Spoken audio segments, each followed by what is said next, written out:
আসসালামু আলাইকুম। Hello everyone, আশা করছি সবাই খুব ভালো আছেন। আলহামদুলিল্লাহ আমরাও ভালো আছি।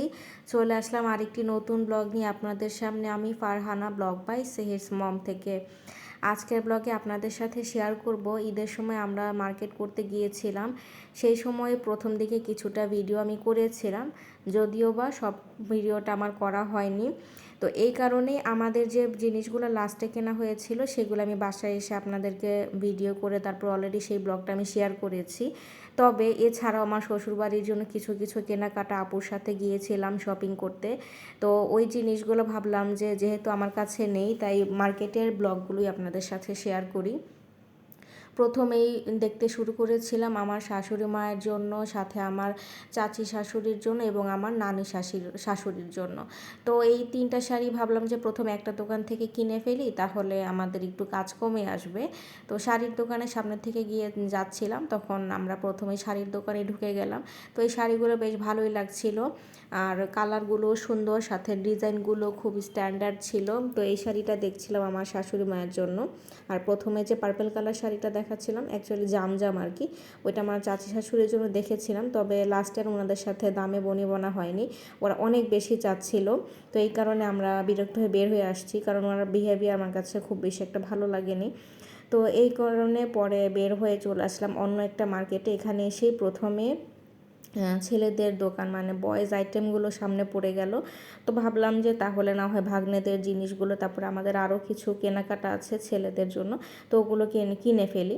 তো প্রথমে এই জন্য আমার বড় ভাগ্নের জন্য টি শার্ট দেখছিলাম, সাথে পরে আমার ছোট ভাগ্নেকেও বললাম যে তুমিও দেখো পছন্দ হয় কিনা, একই দোকান থেকে হলে আমাদের সময়টা বেঁচে যাবে। তাছাড়া রোজা রেখে সেই সময়টা এত গরম ছিল, শেষের দিকে জীবন বের হয়ে যাওয়ার মতো অবস্থা। তো এই কারণে আমরা একই দোকান থেকে তিনটা টি শার্ট নিলাম, একটা আমার ছোট ভাগ্নের জন্য আর দুইটা হচ্ছে আমার বড় ভাগ্নের জন্য। এই যে এই ধরনের টি শার্টগুলো খুব সফটের মধ্যে ছিল, আর ডিজাইনগুলো সিম্পলের মধ্যে বেশ ভালোই ছিল, ওরা নিজেরাই পছন্দ করে নিয়েছে।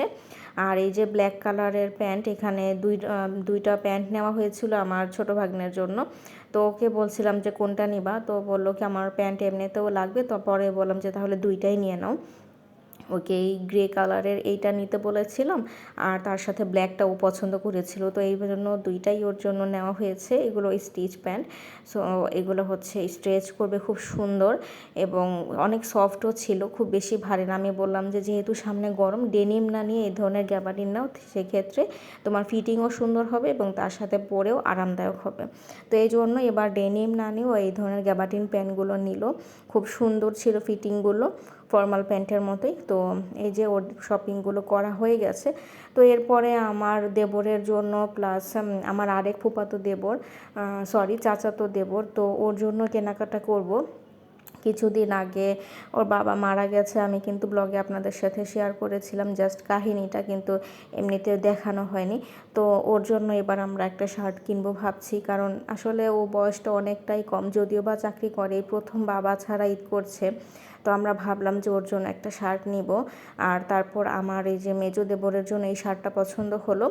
আর আমার মেজো দেবর হচ্ছে একটু এই ধরনের কালারফুল, একদম যে কালারফুল তা না, স্ট্রাইপের থেকে এ ধরনের প্রিন্টেড শার্ট পরতে বেশি পছন্দ করে, তাই ভাইয়ার জন্য এখান থেকে আমরা শার্ট নিয়ে নিলাম। তো ওইখানে আমাদের অলমোস্ট ম্যাক্সিমাম বয়েজ আইটেম কেনা হয়ে গিয়েছিল। পরে আমার ভাগ্নেদের জন্য হচ্ছে পাঞ্জাবি আর আব্বুর পাঞ্জাবি, সাথে আমার মেজো দেবরের যে ছেলেটা আমার ভাস্তের জন্য পাঞ্জাবি নেওয়া হয়েছে, সেটা অন্য দোকান থেকে, ওটা আমার ভিডিও করা হয়নি। তো যেহেতু মার শাড়িগুলো কেনা হয়নি, তাই ভাবলাম যে এখন আমরা শাড়িগুলো দেখি, তারপর লাস্টে 3 পিস কিনবো। এই কারণে আবার চলে আসলাম শাড়ির দোকানের দিকে। তো দেখলাম যে অলমোস্ট প্রত্যেকটা দোকানে হয় না যে যখন যেটা নতুন ডিজাইন আসে তখন প্রত্যেকটা দোকানে কিন্তু সেইগুলো আনার চেষ্টা করে।